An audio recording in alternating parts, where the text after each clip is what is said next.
Ito ang Biyahe by DJ Lala Banderas. DJ Lala Banderas. Hi love, 11:00 on the clock at nagbabalik DJ Lala Banderas para sa ating programang Sakto, Klaro, Diretso at eto na nga magbibigay daan na tayo sa ating biyahe Sender of the Night. We are also live sa ating Love Radio Manila Facebook page ngayon. Kaya kung meron po kayong comment, meron kayong gustong sabihin, may thoughts kayo tungkol sa ating biyahe Sender of the Night, then join us sa live ng Love Radio Manila. So eto na nga my love, ang ating biyahe Sender of the Night. This one was sent to us over at our Facebook page, DJ Lala Banderas. Ito na po ang biyahe ni Kaloy. Hi DJ Lala, itago nyo na lang ako sa pangalan kong Kaloy. May matagal na akong iniibig. Ang pangalan ng babaeng minamahal ko ay itatago ko na lang sa pangalang Gaygay. Matagal na kaming mag-best friends sa church. At naghahanap po ko ng tamang tiyempo at panahon na sabihin na gustong-gusto ko na siyang ligawan. Baka kasi mamaya mapasama pa ang loob niya sa akin. Ano po bang pwede kong gawin para hindi sumama ang loob niya sa akin? Magwawalong taon na po kaming magkaibigan. Handang-handa na po ang puso ko na magmahal ulit. Kung nakikinig ka, Gaygay, nais kong malaman mo na mahal kita. Simula noong nakilala kita. Hanggang dito na lang, Kaloy from Antipolo City. Apaka-sweet naman nun. Pero ito na nga kasi yung tricky doon eh. This is actually tricky every single time. How do you tell your friend, your closest friend, your best friend, one of your barkada that you are actually in love with them? What will you choose? Yung friendship nyo o yung chance na maging kayo? My love, one thing is for sure, in this life, walang nagsasucceed sa mga bagay na gusto nila nang hindi sumusugal. If you know na it's worth risking it all, it's worth the gamble, it's worth a shot, then take it. If you are ready for the consequences of either one, being with that person, o diba, successfully mong maitawid ang iyong panliligaw, and two, you have to be ready as well to taint your relationship as friends. Kung willing kang isagal yun, my love, wala namang pipigil sa'yo. Pero sa pinakagusto mo as of the moment, there's no other way than to tell that girl na mahal mo siya, na may nararamdaman ka para sa kanya. Kasi my love, ganito, no? Imposible namang hindi niya na yan nararamdaman or hindi niya yan napapansin sa mga kilos mo.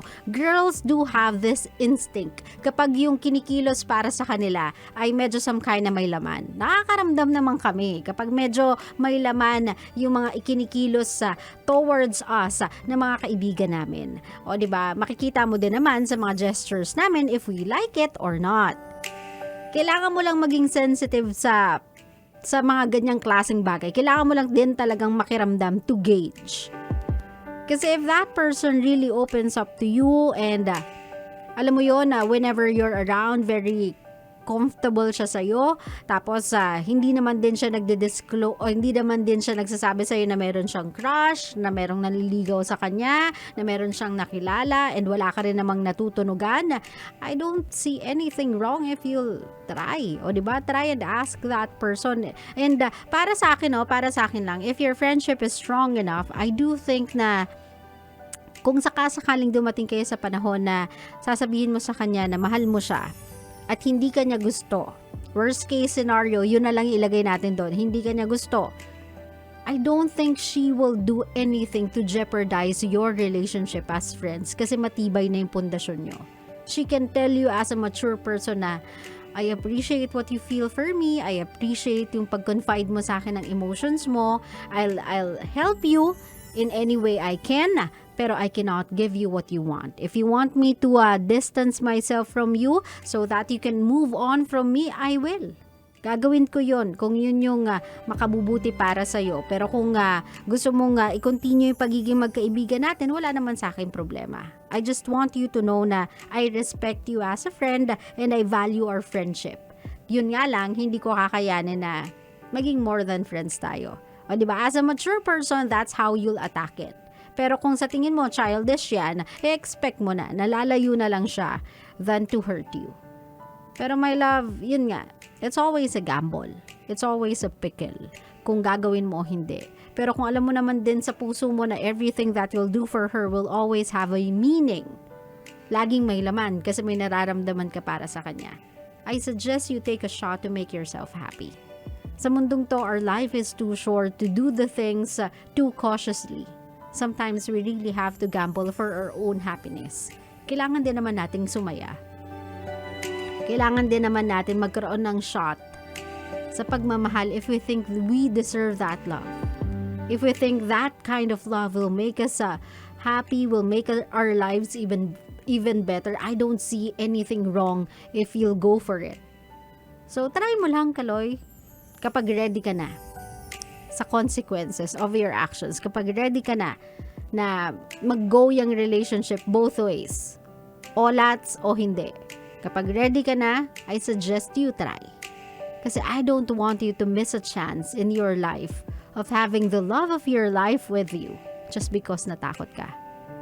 I don't want you to regret any decision sa buhay mo. Ayoko magkaroon ka ng sana. Ayoko magkaroon ka ng what if. Again, life is too short for us not to go after what makes us happy. And if that person makes you happy, if that person is who you want in life, you are a great man. You are a good guy. You are a great friend. I don't see anything wrong with you. Why not?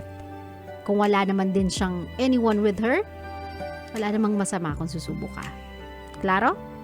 Klaro.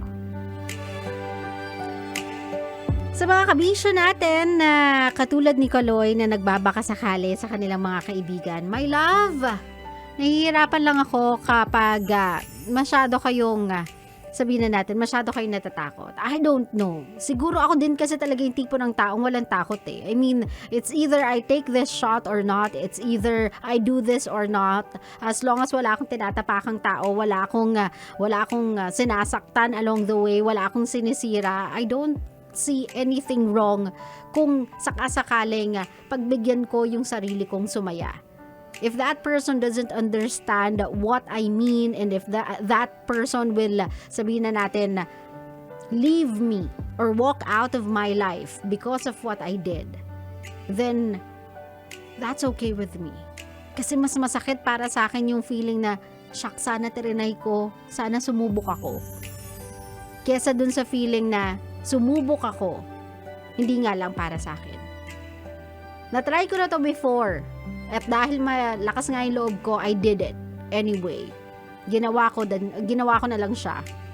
Masira na kung masisira yung friendship namin. It's not that hindi ko pinahalagahan yung friendship namin. It's just that pinahalagahan ko yung friendship namin. Vinalyo ko yon at wala namang sumira doon.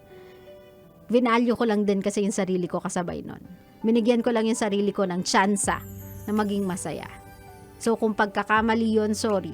But I just want to be happy.